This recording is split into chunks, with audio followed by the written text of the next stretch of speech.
I have one goal with this rebalance, to get rid of camping and tunneling. The reason for the title is because removing camping and tunneling has massive implications for the rest of the game's balance, and if you just remove those things, then Killer's win rate will plummet. Seeing as I want the game balanced, I feel compelled to include a bunch of other changes to bring Killer up to the power of survivors, since camping and tunneling is a main reason why high-level killers can even compete with high-level survivors currently. Well, you know, excluding a few outliers like Nurse or overpowered add-ons. So before you freak out about a single change in this video and say that it will make Killer overpowered or it'll make Survivor overpowered, you should consider it under the context of every change I'm suggesting. Oh, also, this is only a rebalance of the base game mechanics. That means I didn't include killer perks or map changes in this rebalance because 1, that would be way too much for one video on my side channel, and 2, with big goals like removing camping, I think it's more important to address base game mechanics that affect every single match before moving on to the massive amount of variables that aren't present in all the matches. Here goes. As stated from the start, camping has got to go. So, when the killer hooks a survivor, instead of staying on the hook, that survivor will now get pulled underground. Once the survivor is underground, other survivors must dig them out. And yes, that means survivors can no longer unhook themselves, which will obviously call for a bunch of perk reworks like Deliverance. There will be multiple mounds scattered across the map, and survivors will see the auras of mounds that are closest to them. Survivors can go to any mound and start digging their teammate out of the ground. Digging will take a bit of time, indicated by a progress bar. I don't know what a good amount of time would be to make it a balance, but it shouldn't be nearly as fast as unhooking currently is. Oh, and another survivor can help with digging to speed up the process. Once the survivor starts digging, other survivors can see the aura of the mound that is being worked on as a different color, and all of the other mound's auras will disappear unless there's more than one survivor underground at a time. In cases where multiple survivors are underground, they can be dug out just like normal, but will have to be done one by one in the order that they were hooked. For example, if 2 survivors are underground at one time, the survivor who starts digging first will dig out the survivor that was hooked first, and if the other survivor who isn't hooked starts digging at a different mound, then that survivor will be digging to rescue the survivor that was hooked second. Now let's go through these changes again, but from the killer's perspective. Once a killer hooks a survivor and that survivor gets pulled underground, the survivor's icon will go from downed to injured.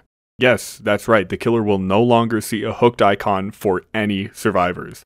They will still have death icons to see what survivors they killed, but no more hook icons. This means that perks like Devour Hope or Make Your Choice will obviously need reworks. Once a survivor is dug out of a mound, the killer will get no notification. Not a noise notification, not an icon notification, no notification whatsoever.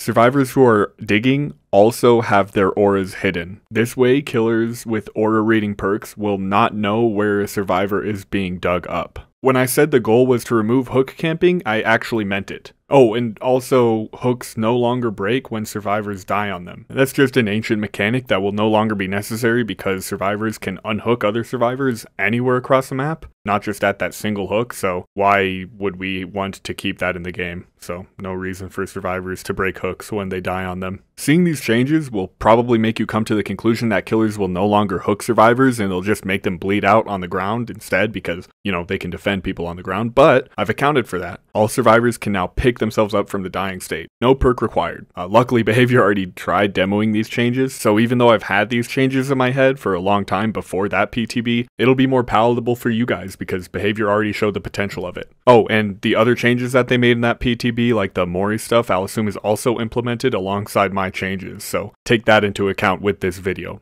Although recovering from the dying state will take longer than it is in live, maybe double the time or something, these changes aren't down to an exact science and all of the numbers regarding time or progress bars can and should be tweaked. Since survivors can pick themselves up, I can see that you'll think that killers will still just camp them because they can hit survivors as soon as they recover. And no, I'm not just going to suggest Soul Guard be base kit. My solution is that survivors will no longer bleed out as they are recovering. Sure, this doesn't change anything about the ability of killers to camp survivors who are on the ground, but it changes the viability. The design principle is that killers should never be able to win or get kills by defending a single spot. With these changes, survivors can just keep going through the cycle of recovering and getting downed, but eventually their teammates will finish gens since the killer is doing nothing to stop them, and the downed survivors can just crawl out of the gates and still have 4 minutes to do so. If killers want to kill downed survivors, they will have to pick them up and hook them. It goes without saying, but the perks that are affected while you're downed, like Tenacity or No Mither, will obviously need changes or reworks. From now on, I'm not going to mention perks in this video, so just assume any suggested change I make that conflicts with perks will mean that the affected perks get adjusted or reworked accordingly. Okay, well, we've removed most of the ways that killers can stop survivors from playing the game, but what about body blocking? Sometimes, in very rare instances, killers can body block survivors in corners forever, and those scenarios would break my stated design principle. A pretty easy solution is that while survivors have crows flying overhead, they can phase through the killer. No longer will a killer be able to get kills by defending a single spot or sitting at a single spot for an extended period of time. That's just impossible now. Not gonna happen. With these changes, camping is gone. Now let's address tunneling. During a match, all 4 survivors will share the 12 hook states. So all 4 survivors will only die in hook states 9, 10, 11, and 12. And yes, that means that a single survivor can be hooked up to 9 times in a match. Now, before you freak out and call this overpowered for the killer, since the killer can just chase the weak link most of the match, remember that the killer would have to find that weak link every time that survivor gets hooked and dug up, which would probably mean that the killer lost because he kept wasting time looking for a single survivor instead of just defending gens. And take note that in the current iteration of Dead by Daylight, if you have a weak link teammate that gets tunneled early, you pretty much lost anyway. This change doesn't make weak survivors negatively affect your team any more than they did before. Also, before you say this is overpowered for Survivor, remember what I said at the start of the video, and keep in mind that, with shared hook states, you don't have to chase the best looper who's near the best loops to progress the game. Hooking any survivor will hurt the survivors who are at the most powerful positions in each map, since hooks are now a shared resource. This change also allows for the number of hooks to be balanced by increments of 1 instead of 4. So the devs could tweak the total hook numbers to be 7, 10, 25, or whatever other number, instead of being forced to have total hook numbers divisible by 4.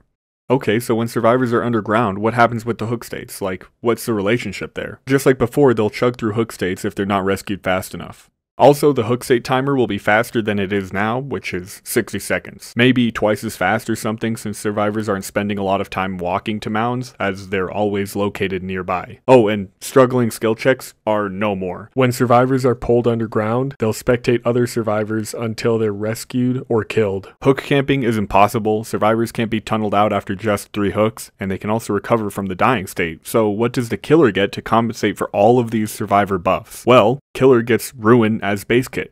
No, it's not tied to a hex anymore, it's active for the entire match.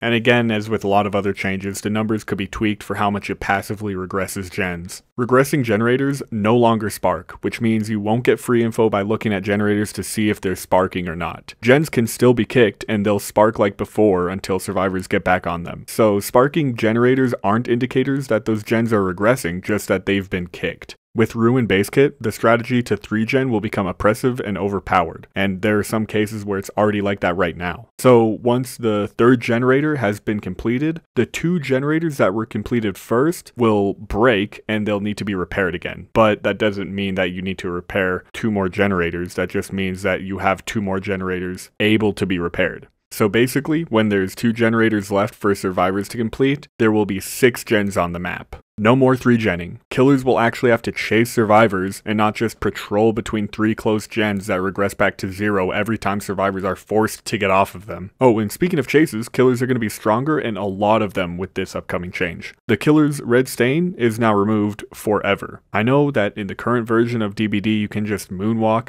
and avoid showing your stain around corners, but that forces you to not see the survivors you're chasing. Also, moonwalking just looks silly. Sure, there are a lot of funny things that players could do to make their killers look silly, but those are all intentionally done by the players with the express purpose of making the killer look silly. I don't think that the killer should have to perform a maneuver that makes him look wacky while they're trying their hardest to kill you. The red stain just shouldn't be in the game. If survivors want to know where the killer is looking, they should be looking at the killer to get that information. Survivors have a third-person perspective anyways, so they don't have to be visible to the killer if they want to see what direction the killer is facing. No more red stain.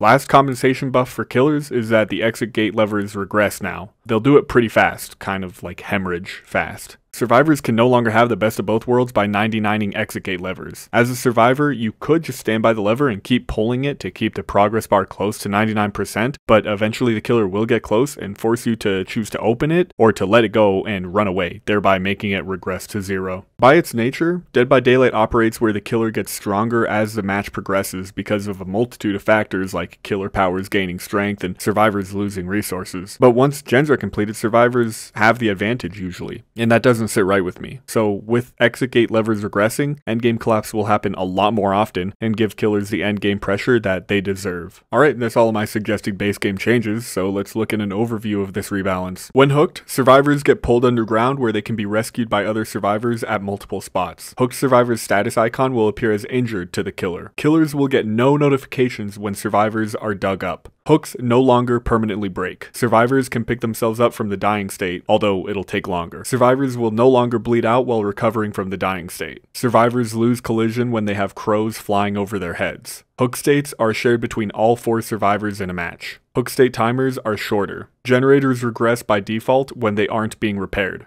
Generators that are regressing by default don't spark. When survivors have to repair 2 more generators to power the exit gates, there will be 6 generators available to be repaired. Killer's red stain is removed. Exit gate levers regress. And again, I don't think these changes would work well at all if they were implemented one at a time. These changes are pretty much a package deal and require one another in order to be properly balanced. So, to the people who think it's impossible to remove camping and tunneling from Dead by Daylight, has your opinion been changed yet?